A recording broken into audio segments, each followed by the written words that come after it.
अस्सलाम वालेकुम स्टूडेंट, आज हम 2.4 को डिस्कस करेंगे। लास्ट हमने 2.1, 2, 3 को कंप्लीट कर लिया था। आज हम 2.4 को डिस्कस करेंगे और इसके अंदर जो इसकी स्टेटमेंट है वो लिखी हुई है, use laws of exponent. Laws of exponent हमने पढ़े थे 2.3 में, प्रॉपर्टीज़ ऑफ रेडिकल और लॉज ऑफ जो एक्सपोनेंट है उन्हें हम पहले डिस्कस कर लेते हैं। जो इसका फर्स्ट लॉ है ना, वो है am.an कि अगर बेस सेम है तो पावर्स क्या हो जाएंगी, ऐड। बेस सेम हो तो पावर्स क्या हो जाएंगी, ऐड। ये a है, ये a है, ये बेस सेम है, एक ही हो जाएगी और ये दोनों क्या हो जाएंगे, ऐड। ये है पहला law, laws of exponent. Laws of exponent. उसके बाद नंबर 2 पे आता है am_n कि अगर कोई बेस है तो उसके ऊपर डबल पावर है, पर ये पावर है उसके बाद ये पावर, तो ये दोनों पावर्स पावर हमेशा आपस में क्या होती है, मल्टीप्लाई हो जाती है। तो ये बेस वही रहेगी, पावर से क्या होगी, मल्टीप्लाई, mn हो जाएगा। फिर तीसरी इसकी जो प्रॉपर्टी है वो ये है कि अगर ये एक हमारे पास बेस है और ये पावर है एक्सपोनेंट की, बेस में हमारे पास 2 वैल्यूज है a और b और ये पावर है, तो ये पावर जो है वो दोनों को मिलेगी। यानी कि हमारे पास अगर वेरिएबल 2 मौजूद है और उसकी पावर एक मौजूद है, ये 2 वेरिएबल फॉर एग्जांपल के तौर पे ले ले, a b या कोई रियल नंबर ले लें, तो उसके ऊपर जो पावर होगी ये पावर दोनों को मिलेगी। तो ये a n into b n, power से मल्टीप्लाई होगी। और अगर एक पावर हो नीचे वेरिएबल 2 या 3 या रियल नंबर 2 या 3 से ज़्यादा हो तो ये पावर उन सब में डिवाइड होगी, यानी कि सबको मिलेगी। उसके बाद जो है इसी तरह ये पावर वाला असूल डिवाइड के अंदर भी इस्तेमाल होगा। इधर तो 2 वेरिएबल या 2 रियल नंबर आपस में मल्टीप्लाई हो रहे हैं, यहाँ a और b हमारे पास 2 रियल नंबर हैं या वेरिएबल्स हैं, तो ये जो एक्सपोनेंट, और ये किस फॉर्म में, डिवाइड फॉर्म में, तो लिहाजा ये जो पावर है ये दोनों को हम दे देंगे an और bn। ज़रा दोबारा सुन लें, अगर बेस सेम हो, एक से ज़्यादा बेस हो, तो उनकी पावर्स क्या हो जाती है, ऐड। पावर अगर बेस है हमारे पास तो उसकी जो पावर 2, एक से ज़्यादा पावर हो तो पावर से हमेशा मल्टीप्लाई होगी। फिर इसी तरह 2 रियल नंबर या वेरिएबल्स आपस में मल्टीप्लाई हो या 2 से ज़्यादा हो तो वो पावर जो है वो सब में इक्वली डिस्ट्रीब्यूट हो जाएगी। इसी तरह 2 रियल नंबर या 2 वेरिएबल आपस में डिवाइड हो रहे हो तो ये पावर जो है ये भी दोनों में डिस्ट्रीब्यूट हो जाएगी। उसके बाद फिर ये है, अगर 2 रियल नंबर्स हैं और वो दोनों ऐसे डिवाइड फॉर्म में हैं और दोनों के पास पावर मौजूद है तो उसका तरीकाकार क्या होगा, ज़रा मैं पहले पे ले जाता हूँ आपको। 2 बेस सेम हो तो हम एक बेस लिखेंगे, पावर ऐड हो जाएगी। ये तो कौन सी कंडीशन है, मल्टीप्लाई वाली। इसी कंडीशन को हम नीचे ले आते हैं कि अगर डिवाइड फॉर्म में हो, दोनों किस फॉर्म में हो, डिवाइड फॉर्म में हो, तो हम एक वेरिएबल, यानी कि ये बेस सेम है, ये भी a है ये भी है, बेस सेम है, हम बेस a की लिखेंगे और पावर आपस में ऐड होगी। किस तरह, ये प्लस है, ऊपर जाके क्या हो जाएगा, माइनस है। इस चीज़ का वो आपने देखना है कि नीचे से पावर ऊपर जाएगी या ऊपर से पावर नीचे आएगी। अगर बेस सेम हो या बेस एक से ज़्यादा सेम हो तो पावर्स आपस में नीचे से ऊपर जाएगी, साइन चेंज होगा, या ऊपर से नीचे आएगी तो साइन चेंज होगा उसका। फिर उसके बाद एक और बड़ी अहम चीज़ है इसके अंदर, अगर कोई आपके पास रियल नंबर है या वेरिएबल है, उसकी पावर 0 है, उसकी पावर क्या है, 0, तो फिर उसका आंसर क्या आएगा, 1। ये अंडरस्टूड है और ये हम इस एक्सरसाइज के अंदर बहुत इस्तेमाल करेंगे, तमाम लॉज को अप्लाई करेंगे। लेकिन इस बात का हमें ख्याल रखना है, जिस वेरिएबल या रियल नंबर्स की पावर 0 होगी वो किसके इक्वल होगा, 1 के। इसी तरह हम 7 वाले अगर इसकी प्रॉपर्टी को देखें, अगर कोई वेरिएबल या रियल नंबर है उसकी पावर माइनस में है, उसकी पावर किस में है, माइनस में है, तो एक्सपोनेंट अगर उसका माइनस में है तो आप उसे फौरन प्लस में लाएंगे। कैसे, इसे नीचे ले आएंगे, ये माइनस एन है, नीचे आके क्या होगा, प्लस एन। जैसा कि इस प्रॉपर्टीज़ में हमने 5th वाली प्रॉपर्टी में पढ़ा, अगर बेस सेम हो या कोई पावर नीचे से ऊपर या ऊपर से नीचे आएगी तो उसका साइन चेंज होगा। तो ये थी प्रॉपर्टीज़ आपकी लॉज ऑफ एक्सपोनेंट, बेस और एक्सपोनेंट का। यहाँ पावर को जो मैं यूज़ कर रहा हूँ वर्डिंग, वो एक्सपोनेंट के लिए है। एक्सपोनेंट को हम पावर बोलते हैं यहाँ पे। अच्छा जी, अब हम चलते हैं एक्सरसाइज 2.4 की तरफ।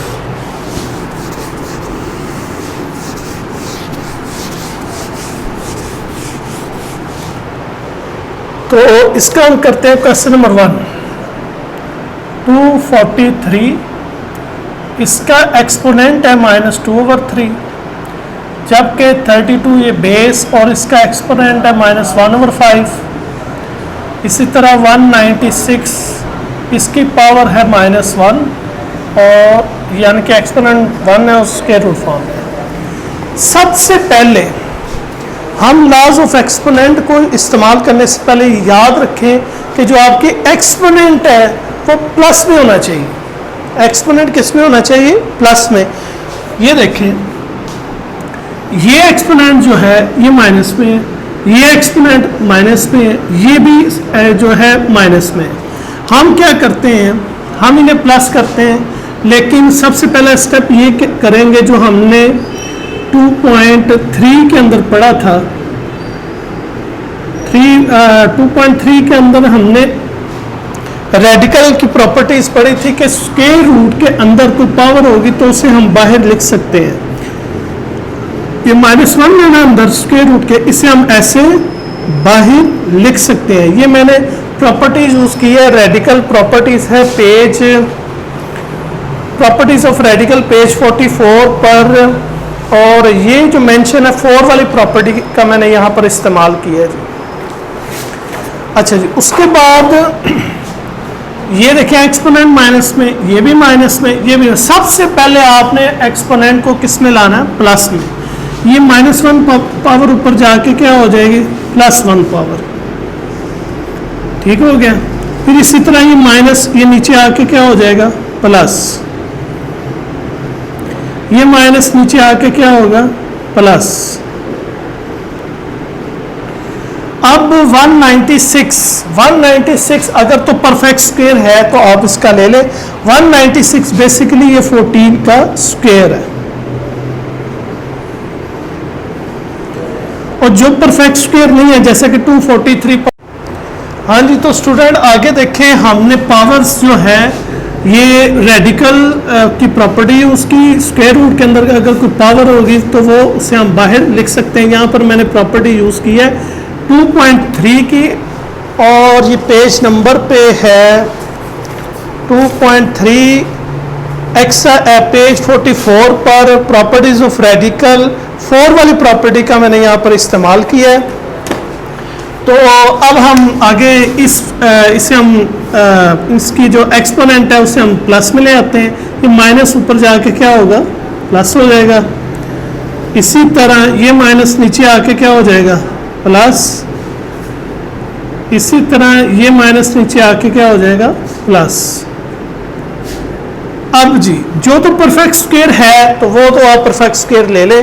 जैसे कि 196 है, ये 14 का स्क्वायर है, तो ये हमने परफेक्ट स्क्वायर का स्क्वायर ले लिया।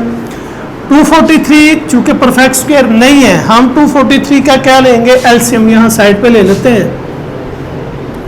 तो इसमें 3 8 दा 24, 3 1 दा, 3 2 दा 6 और 2 कैरी आगे के 21, 3 7 दा, 3 9 दा, 3 3 दा और 3 1 दा। 1 2 3 4 5।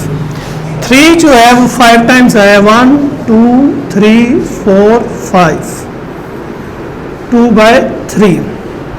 अच्छा, यहाँ पर मैंने क्रॉस यानी कि मल्टीप्लिकेशन का क्रॉस का साइन है, डॉट का भी साइन है। हम डॉट का भी जो है ना, ये डॉट भी रिप्रेजेंट कर रहा है मल्टीप्लिकेशन को। आगे आता है 32। तो 32 का हम एलसीएम लेते हैं। 2 1 दा 2, 2 6 दा 12, 2 8 दा, 2 4 दा, 2 2 दा, 2 1 दा, 1 2 3 4 5। तो 2 जो है वो 5 टाइम्स है। 1 2 3 4 5, 1/5। अच्छा, ये देखें स्क्वायर रूट से कट गया, तो ये क्या आ गया 14। इसी तरह अब नीचे हम कितनी पावर बनाएं? याद रखें कि फ्रैक्शन, ये जो आपका एक्सपोनेंट है, इसमें न्यूमिनेटर और एक डिनोमिनेटर है।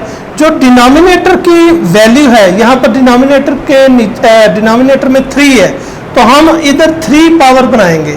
अब ये देखें, ये जो पावर है 1/5, इसमें न्यूमिनेटर में 1 है, डिनोमिनेटर में 5 है, तो नीचे 5 है, तो अंदर हम 5 पावर तक बनाएंगे।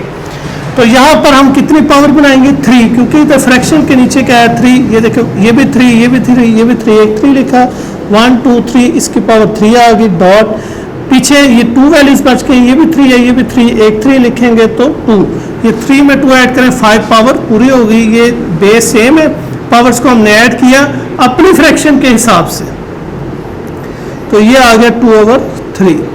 इसी तरह इधर फ्रैक्शन के नीचे क्या है 5, तो इसकी भी पावर हम क्या बनाएंगे 5। ये देखें 1 2 3 4 5, तो 2 पावर क्या आ गया 5, 1/5। 5 5 से कट गया, तो इससे मैं रेज कर देता हूँ। 14। ये जो एक्सपोनेंट है, ये इसका भी है 3/3 का, और ये 3/2 का, ये दोनों को हम दे देंगे 3/3 2/3। इसी तरह 3/2 2/3। उसके बाद आगे आता है, ये 5 5 से कट गया था, तो 2/1। ये 14, ये 3 3 से कट गया 3/2। चूंकि ये कटिंग नहीं हो रही, तो ये सामने मल्टीप्लाई होगा न्यूमिनेटर से, 2 2 दा 4/3 2। ये 2 के टेबल में कट हो रहा है 14, 2 7 दा 14।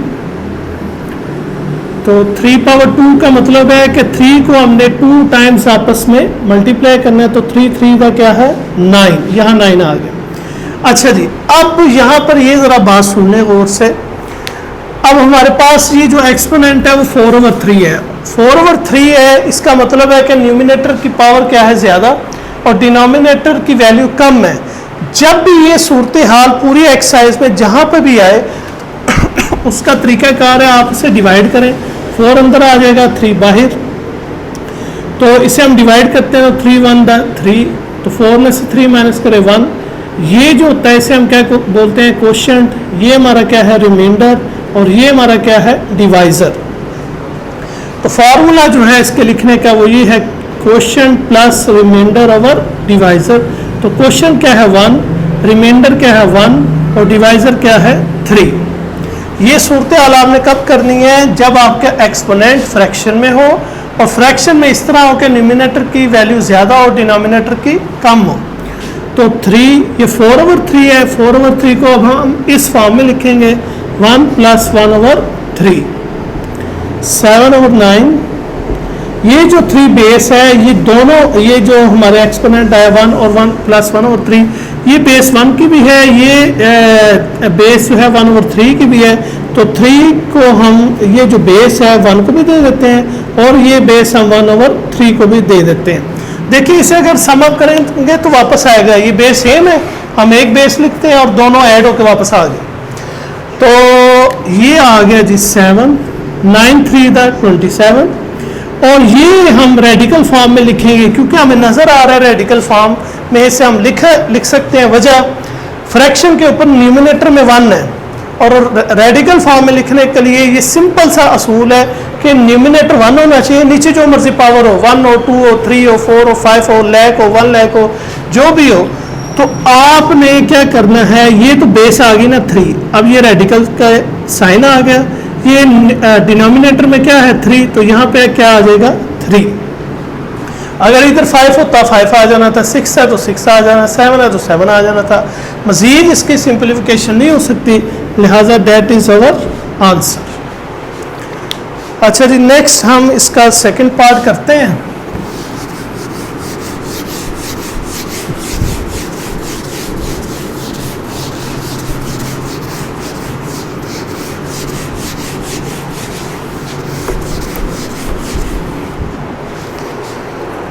इसके सेकंड पार्ट की जो वैल्यू है वो है 2x5 y -4, इसी तरह -8x -3y²। तो इन्हें हम अब देखते हैं।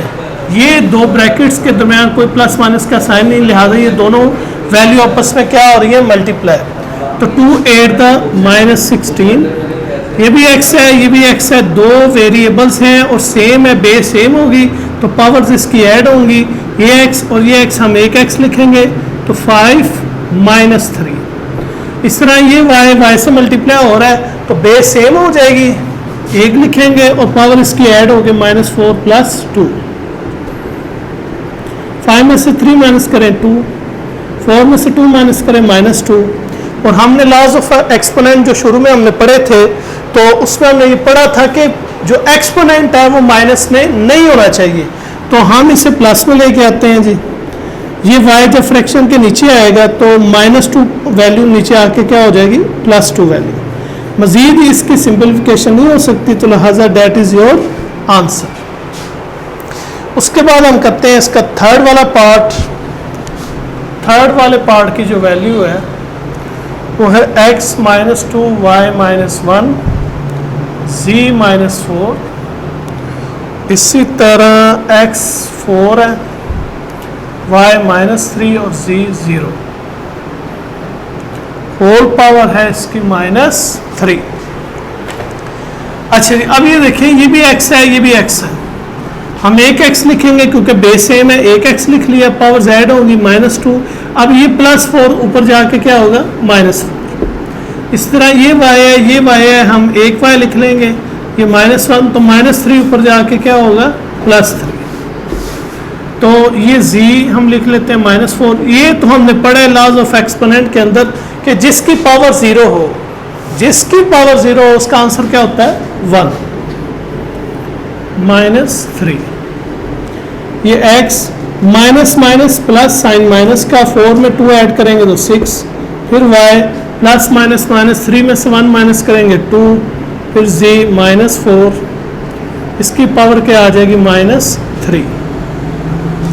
अब ये जो -3 पावर है ये तीनों को मिलेगी, x को भी, y को भी और z को भी। तो x की वैल्यू क्या है, -6। तो ये एक्सपोनेंट x पावर -6 का भी है, ये -3 एक्सपोनेंट y पावर 2 का भी है, ये -3 एक्सपोनेंट z -4 का भी है।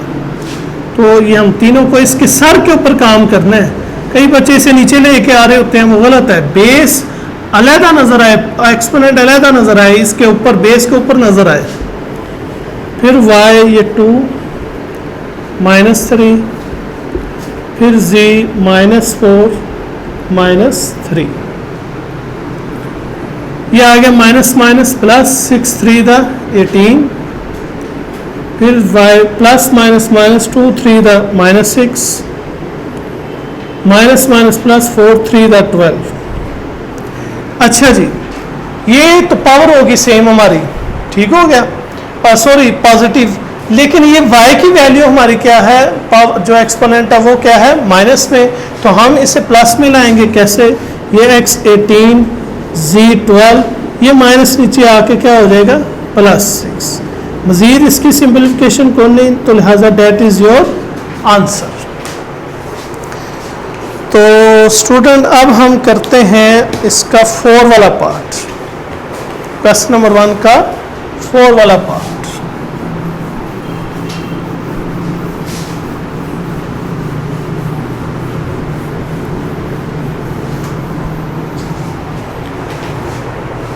ले जी, इसका 4 वाला पार्ट आप देखें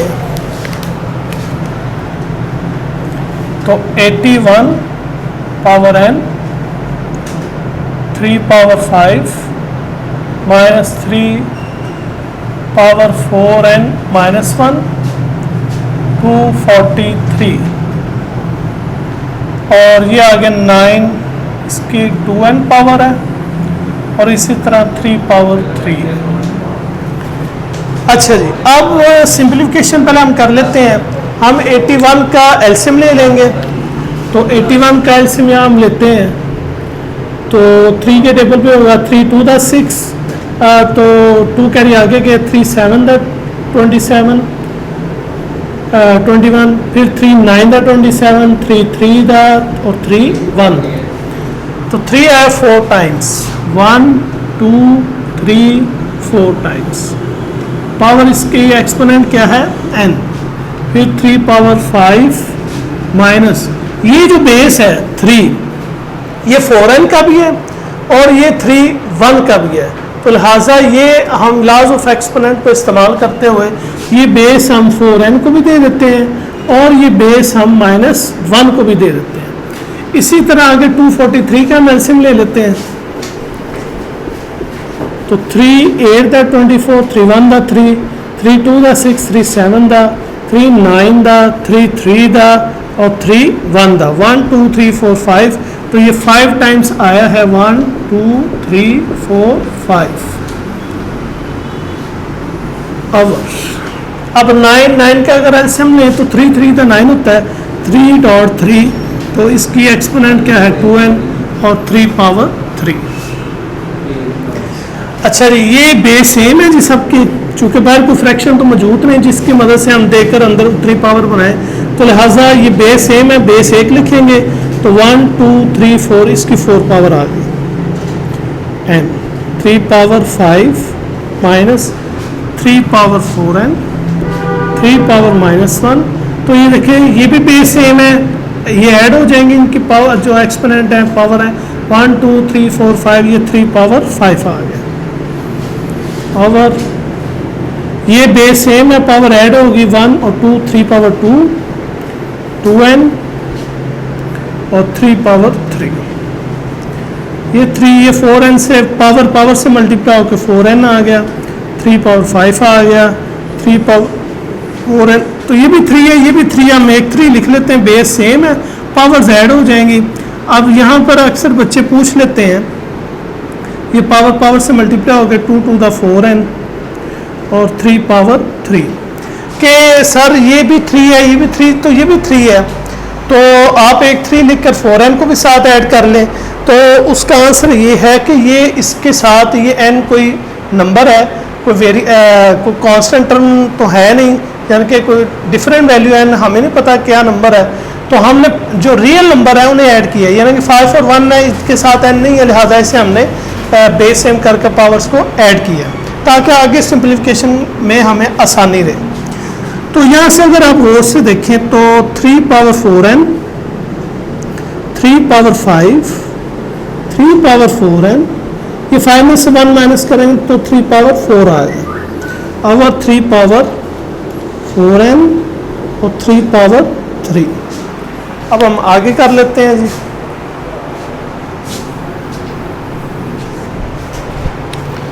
ये 3 पावर 4n अगर होर से देखें तो दरमियान में माइनस है तो 3 पावर 4n क्या आएगा कॉमन आ जाएगा 3 पावर 4n कॉमन आ गया तो अंदर क्या बचा 3 पावर 5 माइनस 3 पावर 4 नीचे है 3 पावर 4n और 3 पावर 3। तो ये देखें ये दोनों एक जैसे हैं, दरमियान में मल्टीप्लाई का साइन है, जब मल्टीप्लाई का साइन हो तो हम इसकी कटिंग कर सकते हैं तो ये इसकी कट हो गया या बेस सेम कर हम इसे सॉल्व कर सकते हैं। चलें वैसे करना है तो वैसे कर लेते हैं 3 पावर 4n 3 पावर 4n ये भी 3 एक 3 लिख लिया 4n तो ये प्लस ऊपर जाके क्या होगा minus into 3 power 5 minus 3 power 4 over 3 power 3 ये कट हो गया और इसकी पावर क्या है 0 3 पावर 5 माइनस 3 पावर 4 और 3 पावर 3 जिसकी पावर 0 उसका आंसर क्या होता है 1।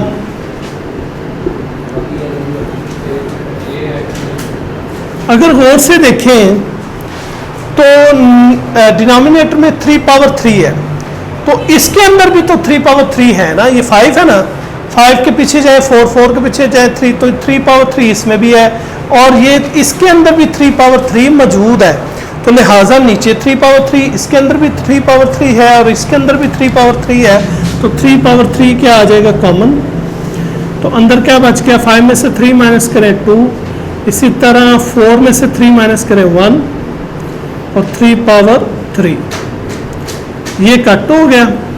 यहाँ पे भी आप कटिंग कर सकते हैं ताकि आपके चले स्टेप कम हो सकते हैं वैसे तो 3 पावर 2 का मतलब क्या है, 9 माइनस 3, तो 9 में से 3 माइनस करें तो 6, दैट इज योर आंसर। ये स्टूडेंट हमारा जो है क्वेश्चन नंबर 1 जो है वो कंप्लीट हो चुका है। तो बाकी इंशाल्लाह ताला क्वेश्चन नंबर 2 और 3 को हम डिस्कस करेंगे next. Thank you so much.